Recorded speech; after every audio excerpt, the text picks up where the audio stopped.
네, 골로새서는 바울이 처음으로 로마 감옥에 갇혔을 무렵에 기록된 서신인데요. 당시 이제 골로새 교회는 에바브라라는 사람에 의해서 목양이 되고 있었습니다.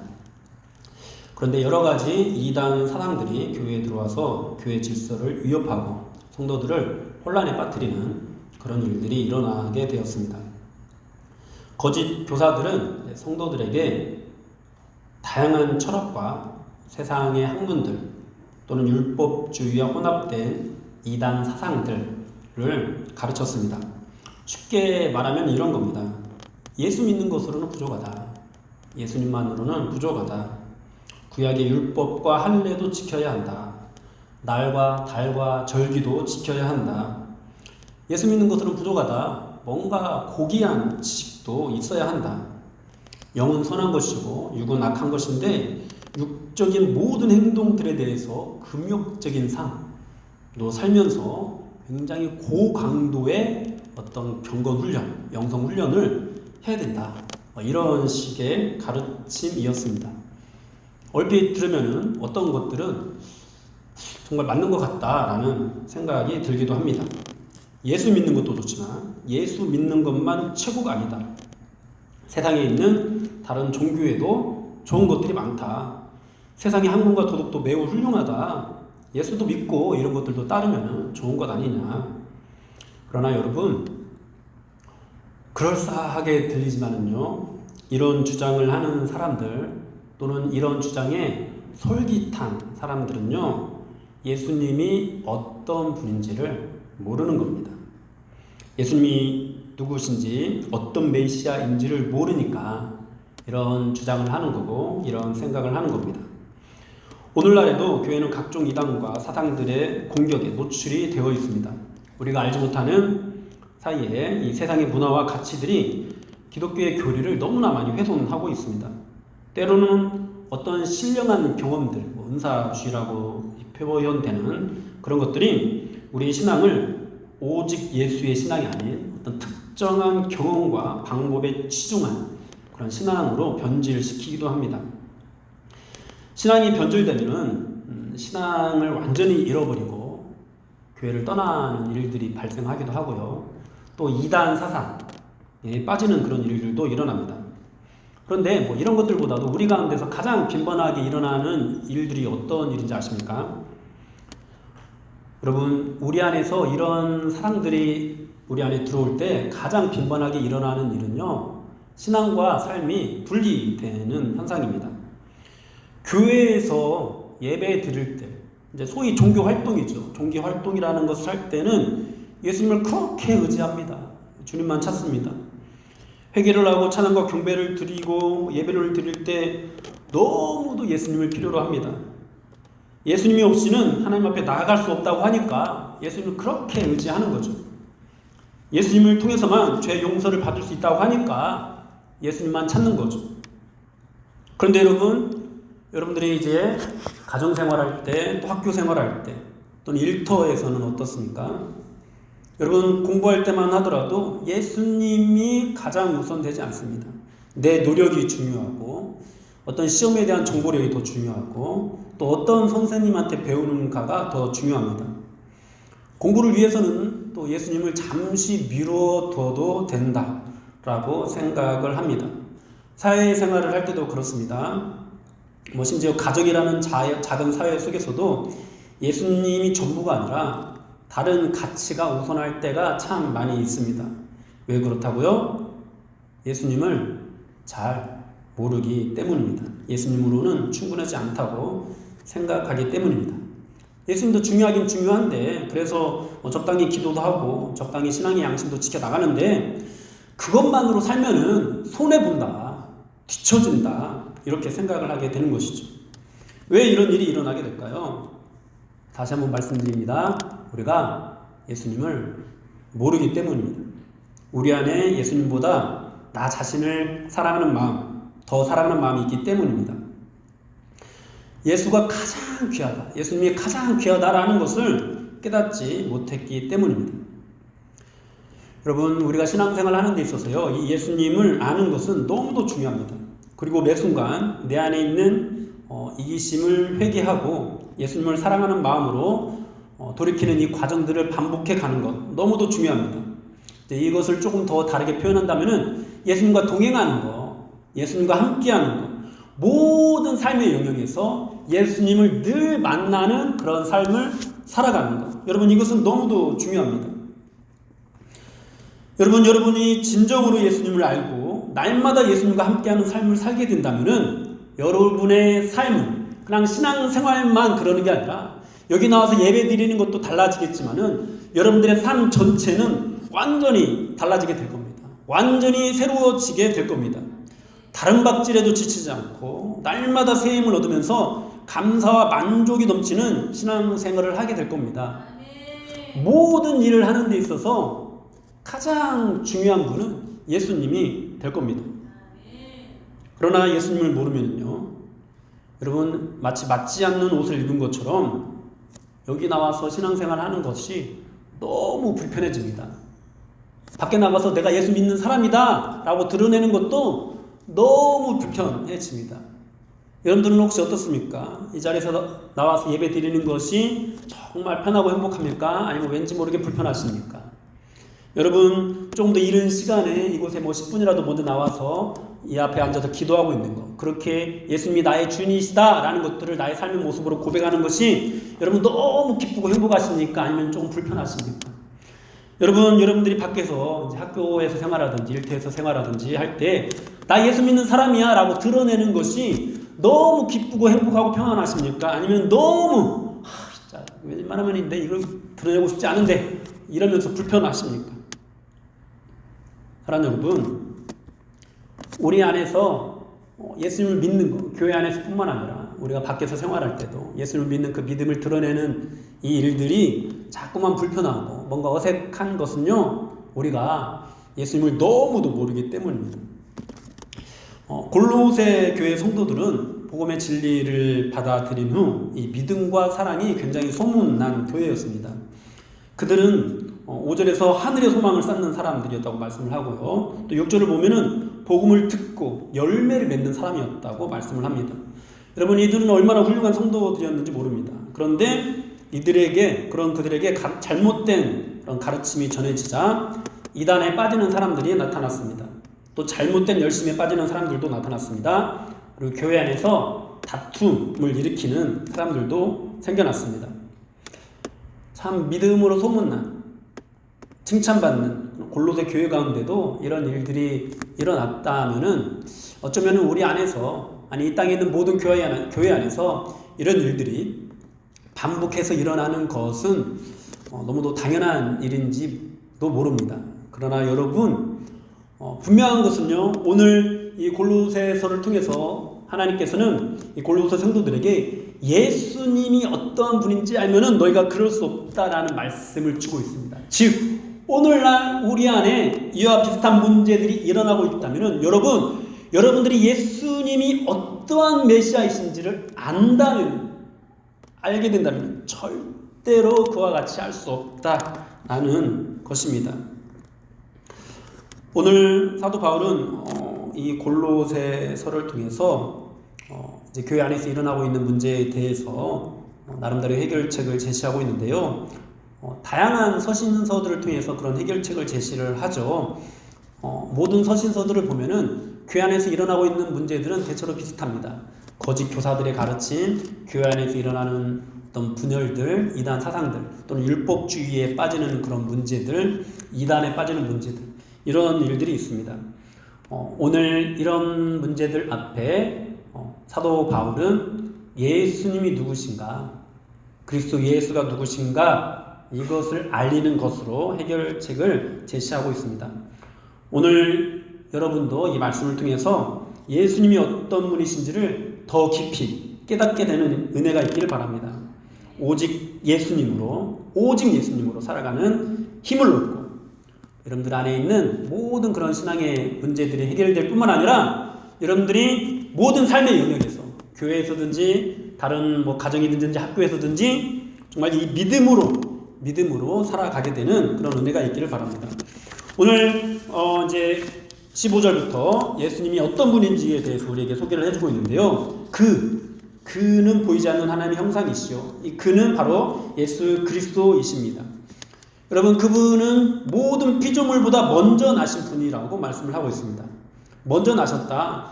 여러분, 예수님은 만들어진 존재가 아닙니다. 창조된 존재가 아닙니다. 성부 하나님으로부터 나신 분이십니다.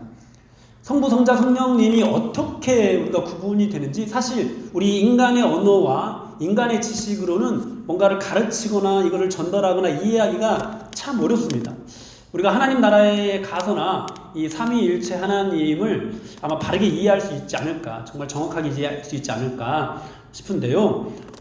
예수님이 나신 분이라고 이렇게 표현을 하고 있어요. 혹시라도 이제 이것이 나셨다라는 이 표현이 예수님이 창조되었다라고 오해하지 않도록 이제 그 다음에서도 분명하게 말씀을 하고 있는데요. 만물이 예수님에게서 창조되었다 말씀을 하고요. 만물이 다 그로 말미암았다, 그를 위하여 창조되었다 이렇게 말씀을 합니다. 여러분, 예수님은요 단순히 2000년 전에 이 땅에 육신을 입고 오시던 그때 생겨난 분, 그때 나신 분이 아니라는 겁니다. 예수님은 영원 전부터 하나님으로부터 나셔서 모든 창조 사역에 동참하셨던 분이라는 겁니다. 이 땅에 있는 모든 것이 그분으로 말미암았고 그분을 위하여 창조되었다라는 것입니다. 여러분, 이 모든 설명의 핵심은 무엇인가요? 바로 예수님이 하나님의 형상이라는 것입니다.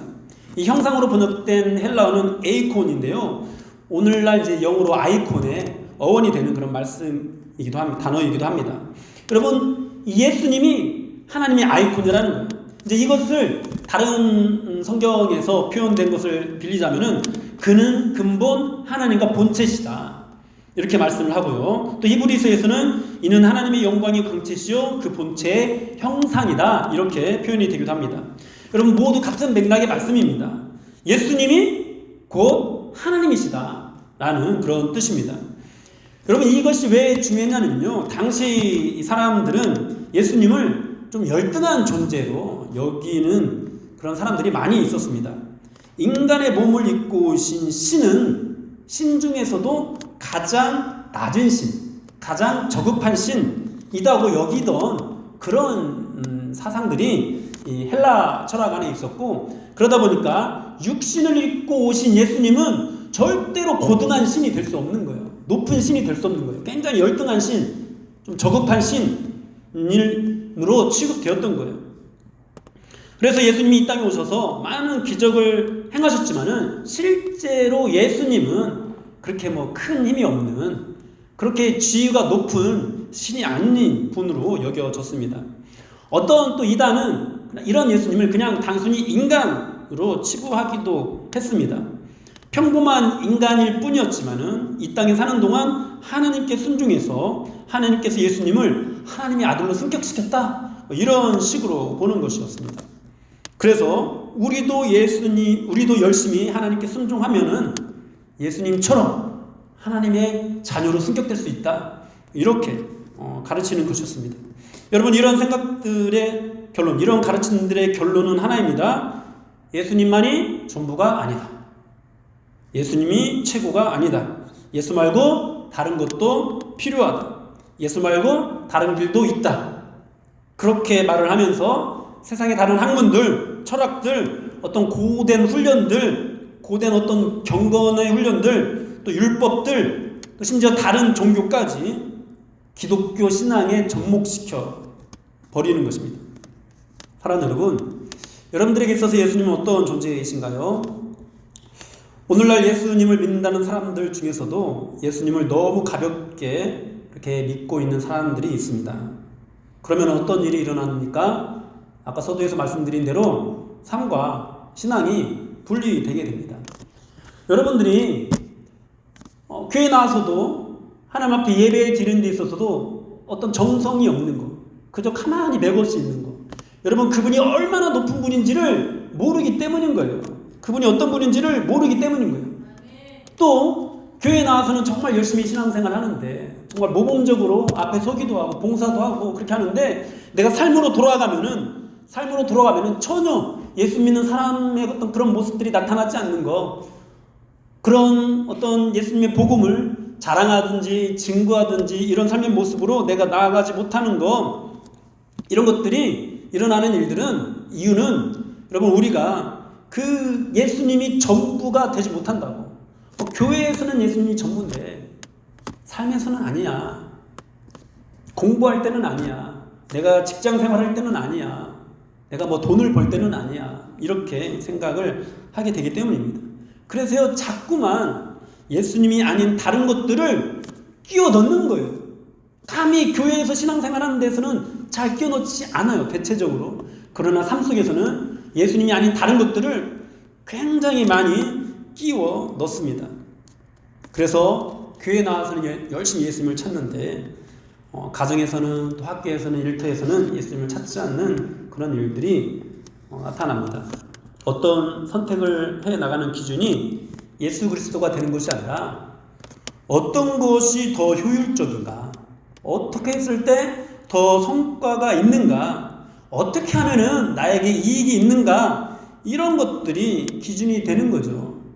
그러나 사랑하는 여러분, 우리가 믿는 예수님은요, 단순히 그냥 하나님의 아들 정도의 그런 존재가 아니라 하나님과 동등하신 하나님이십니다. 창조주이십니다. 구원자이십니다. 세상 만물의 주가 되시는 분이십니다.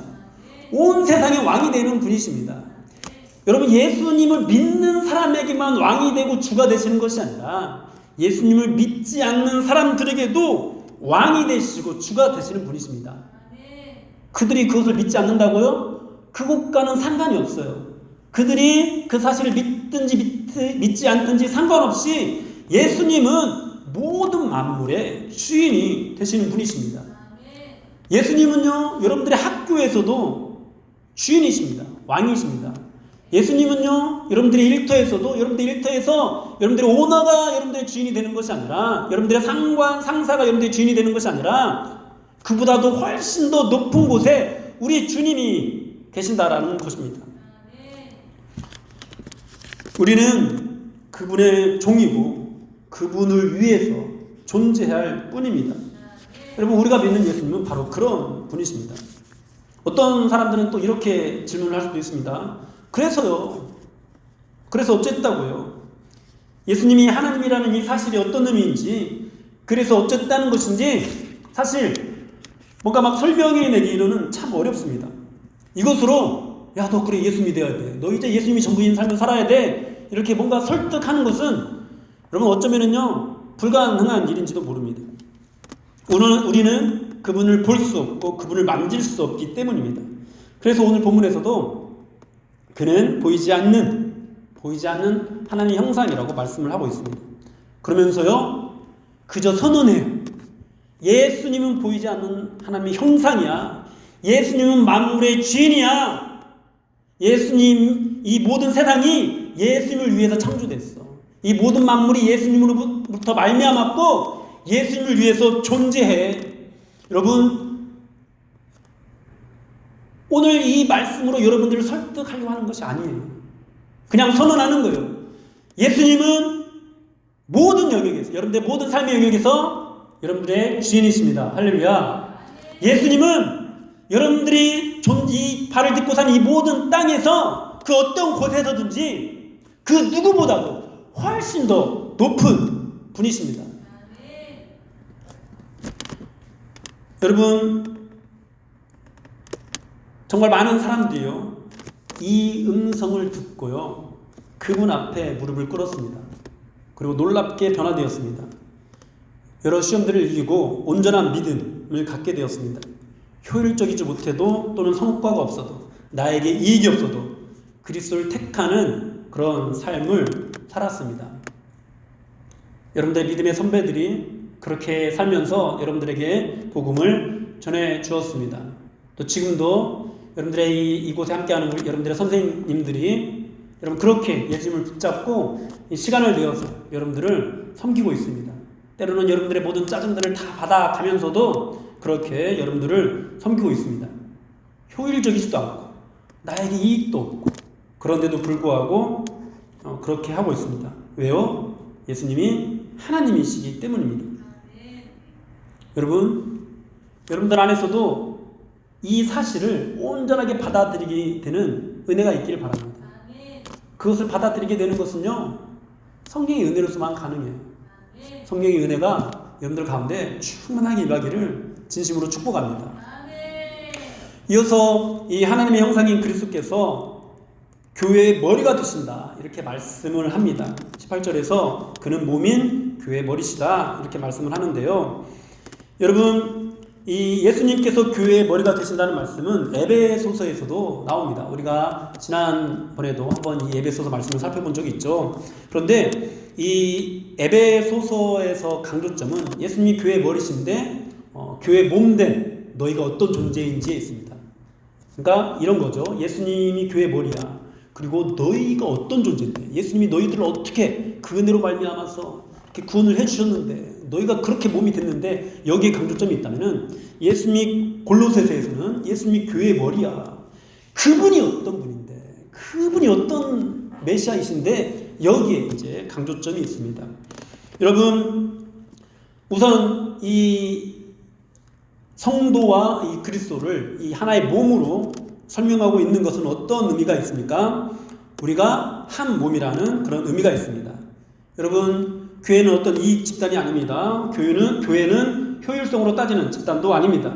교회는 결과물로 따지는 집단도 아닙니다. 교회는 한 몸과 같은 집단, 가족과 같은 그런 공동체입니다.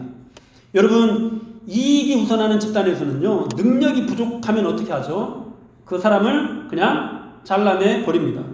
그러나 교회 공동체는요, 한 몸인 공동체는요, 가족은요, 서로 도와주고 보완해 줍니다. 손이 발더러 쓸데없다고 못합니다. 어떻게 한 몸을 이루어야 되는지 에베소서에서 우리에게 잘 말씀하고 있고, 또 우리도 그렇게 한 몸을 이루어가야 합니다. 그런데 오늘 본문은 이 우리의 머리 대신 그리스도께서 어떤 그리스도이신지를 우리에게 강조하고 있습니다. 여러분, 이 하나님이신 예수님이 교회의 머리가 되신다. 그것은요, 몸인 우리가 그분의 통제를 받아야 된다라는 그런 뜻입니다. 만약 우리가 제멋대로 움직인다면, 우리가 그분의 통제 안에 있지 않다면은, 여러분, 그것은 고장났다는 뜻이든지 아니면은 떨어져 나갔다라는 그런 뜻이 됩니다. 아니면은 또 다른 것을 머리로 하는 다른 존재라는 그런 뜻이 됩니다. 여러분, 그렇게 우리의 머리 되신 예수님은 또 어떤 분이십니까? 죽은 자들 가운데서 먼저 나신, 그러니까 부활의 첫 열매가 되신 분이십니다. 부활의 첫 열매가 되신 예수님이 우리의 머리가 되십니다. 그렇게 만물의 으뜸이 되셨습니다. 그래서 여러분, 우리가 그분의 몸이라면요, 그분이 부활의 첫 열매가 됐기 때문에 그분의 몸된 우리도 무엇을 바라봐야 됩니까? 바로 부활을 바라봐야 한다라는 것을 의미합니다. 여러분, 우리는요, 지금 현재 이 땅을 살아가면서 내가 어떻게 성공할 것인가, 내가 어떻게 하면 사람들에게 인정받을 것인가, 내가 어떻게 이 땅에 나의 이름을 남길 것인가를 목표로 살아가는 것이 아니라, 내가 어떻게 하면은 그 하나님의 나라, 부활을 해서 살아가게 되는 그 하나님의 나라에서 하나님과 함께 기쁨을 누릴 것인가, 그 부활을 소망하게 되는, 여러분, 그런 삶을 살아야 하는 겁니다. 여러분, 이것이 바로 기독교 신앙의 핵심입니다. 이것이 성도들이 붙잡아야 할 최고의 가치입니다. 영원하지 않는 이 현세의 소망을 두는 것이 아니라 영원한 것에 소망을 두는 것. 왜요? 부활하신 그리스도께서 우리의 머리가 되시기 때문입니다. 부활하신 그분이 우리의 머리라면은 몸된 우리도 당연히 그 부활을 함께 참여하게 되기 때문입니다. 그러므로 여러분, 부활의 신앙을 붙잡으십시오. 여러분, 많은 믿음의 선배들이 이 부활의 신앙을 붙잡고 생명의 위협도 다 이겨냈습니다. 모든 고난들을 이겨냈습니다. 여러분, 지난 주간에 우리 청년부 수련회 가 있었는데요. 그곳에서 우리가 잘 알고 있는 그 찬양단 그 대표가 나와서 자신에 대한 간증을 하는 얘기를 들었습니다. 너무도 잘 나가는 뮤지션이었어요. 베이스 연주자였다고 제가 알고 있는데 뮤지션이었어요. 근데 이 분은요 20대 초반에 군대에 가서 예수님을 만났어요. 근데 군대 가기 전에 이분의 삶은요 너무도 잘 나가는 분이셨어요. 제대하고 나서도 그 JYP B 콘서트 미국 월드 투어에 와서 해달라고 요청받을 정도로 그 정도로 잘 나가는 뮤지션이었어요. 그런데 여러분 이분이 군대 안에서 예수님을 만난 후 그 군대에 오기 이전에는 교회를 다니긴 하는데 그냥 완전히 타락한 그런 인생을 살았던, 그래서 본인의 20대 초반 본인의 생일 파티를 수영장 딸린 나이트클럽에서 했다고 해요. 그 정도로 잘 나가던 사람이 이 모든 것들을 다 내려놓고 교회 안에서 여러분들과 같은 그런 청소년들을 섬기면서 그 찬양단을 조직하고 또 이 찬양단을 통해서 하나님께 영광을 돌리는 그런 사역들을 해 나가게 되었다라고 고백하는 것을 들었습니다. 그분 앞에 이제 제 인생을 돌아볼 때 제가 드린 것은 정말 보잘것없는 것이거든요. 저는 제가 잘 나가는 사람이 전혀 아니었기 때문에 정말 가치가 없는 것이거든요. 근데 그분은 실제로 이 세상에서 그분의 분야에서 정말 탑으로 인정받는 그런 분이셨어요. 그런데 이 부활에 대한 소망을 알게 되니까, 예수님이 누구신지를 알게 되니까 그 모든 것들을 다 포기하고 이제 가지고 있던 차도 처분하고 가지고 있던 악기들도 하나둘씩 처분하면서 오직 이 청소년들을 살리는 그 일, 청년들을 살리는 일, 그 섬기는 일, 그 일에 매달리게 되었다라는 그런 얘기를 들었습니다. 여러분, 부활의 소망을 갖고 있다라는 것, 부활에 대한 소망을 갖게 되었다라는 것은 바로 그런 의미예요. 그냥 부활에 대한 소망을 갖게 되었다, 교회 나와서 열심히 예배드려야지, 이게 아니라 나의 삶의 전부까지도 드릴 수 있는 그런 마음을 먹게 된다라는 거예요. 여러분, 저는 이제 청년 때 훈련을 받을 때 이런 가르침을 들었습니다. 함부로 하나님의 사랑을, 가장 큰 사랑을 받고 싶습니다, 이런 기도를 하지 말라. 약간 농담식으로. 왜 그러냐니까, 여러분, 하나님의 가장 큰 사랑을 받는 사람은 어떤 사람입니까? 그분의 표현에 의하면 순교하는 사람이래요. 순교하는 사람. 하나님의 사랑을 가장 크게 받았다가 까딱 잘못하면 순교할 수 있겠네? 함부로 그런 기도하면 안 되겠다. 이런 마음을 먹었어요. 그러나 여러분, 부활에 대한 소망을 갖게 되면요, 순교를 사모하게 돼요. 진심으로 그렇습니다. 그러면 또 이렇게 생각할 겁니다. 그러다가 다 순교하는 거 아니야? 여러분, 그런데 생각해 보세요. 여러분들, 이 학문에 대한 뜻이 있는 사람들 다 어느 대학 가고 싶습니까? 서울대 가고 싶잖아요. 서울대 가고 싶다고 다 서울대 갑니까? 못 가잖아요. 여러분, 우리가 순교에 대한 소망을 갖고 살아간다고 해도 다 순교하지 않아요. 순교를 소망하지 않는 것은 부활에 대한 소망이 없기 때문이에요. 순교가 두려워서가 아니라 부활에 대한 소망이 없으니까 다 그것을 내 것은 아닌 것처럼 살아가게 되는 겁니다. 사랑하는 여러분, 예수님, 우리의 머리 되신 예수님은요, 부활하신 예수님이세요. 우리의 삶은요, 이 땅에서 끝나지 않아요. 여러분, 23절에서 이렇게 말씀합니다. 만일 너희가 이 믿음에 거하고 터 위에 굳게 서서 너희 들은 바 복음의 소망에서 흔들리지 아니하면 그리하리라. 즉, 여러분들이 정말로 이 부활의 첫 열매가 되신 예수 그리스도를 이 마음 가운데 깊이 모셔두고 있다면은 그 어떤 유혹이든지 그 어떤 갈등이든지 여기서도 흔들리지 않는 그런 믿음을 가질 수 있다라는 거예요. 여러분들은 이 말씀이 이해가 되십니까? 이 초대교회 당시의 이 유대인들은요, 이것이 너무도 이해가 되지 않았어요. 예수님이 부활의 첫 소망이 되고 예수님이 하나님의 아들이시다니, 그리고 우리가 또 20절에서 살펴보면은 그 예수님이 십자가 위에서 이루신 일이 하나님과 화목하게 되는 일이거든요. 어떻게 십자가에 죽으신 예수님이 우리를 하나님과 화목하게 할 수 있어? 왜냐하면은 이 십자가는 저주의 상징이었거든요. 이 십자가의 죽임을 당한 사람은 저주받은 사람이지 하나님과 우리를 화목하게 하는 그런 분이 될 수가 없는 거거든요.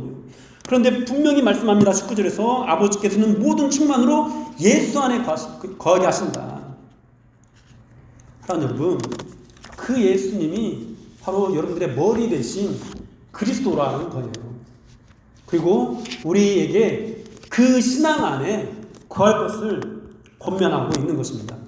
사랑하는 여러분은 그런 믿음 위에, 정말 부활을 소망하는 그 믿음 위에 서 계십니까?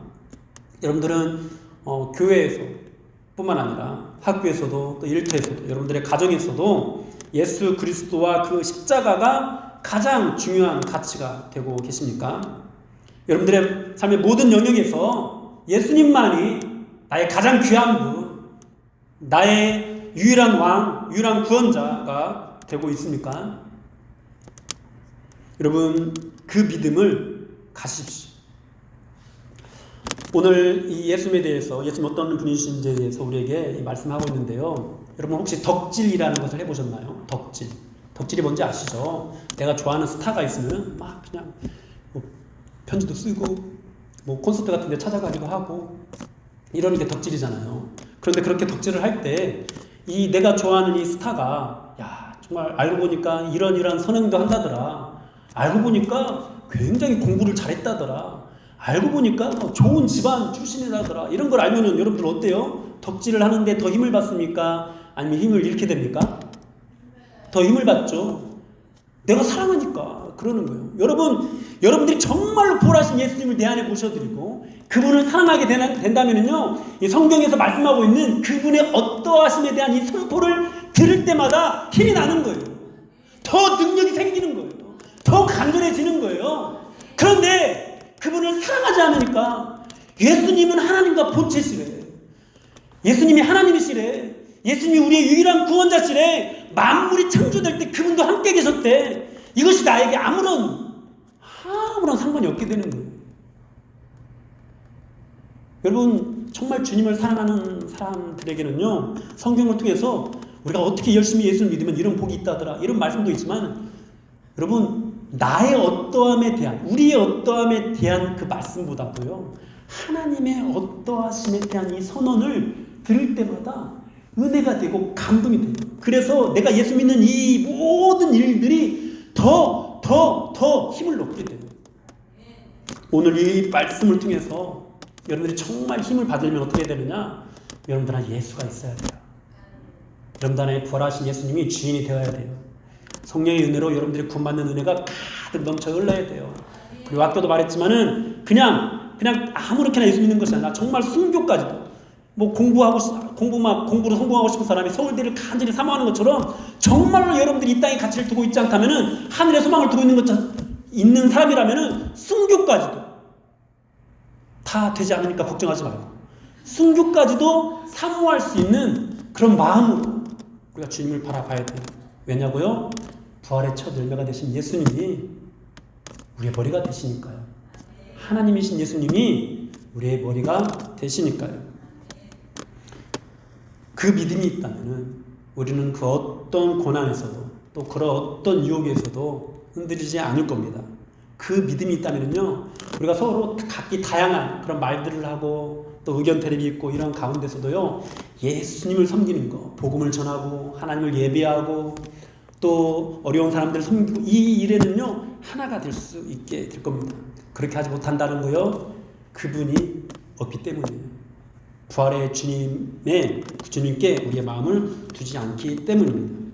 오늘 예수 그리스도 예수가 어떤 메시아이신지를 여러분들 마음 가운데 새기시고, 여러분들 안에 있는 모든 그런 유혹들, 모든 신앙의 어려움들, 또 삶 속에서 예수님이 첫째가 되지 못하는 그 모든 것들을 다 이겨내게 되시는 여러분들이 되시기를 주님의 이름으로 축복합니다.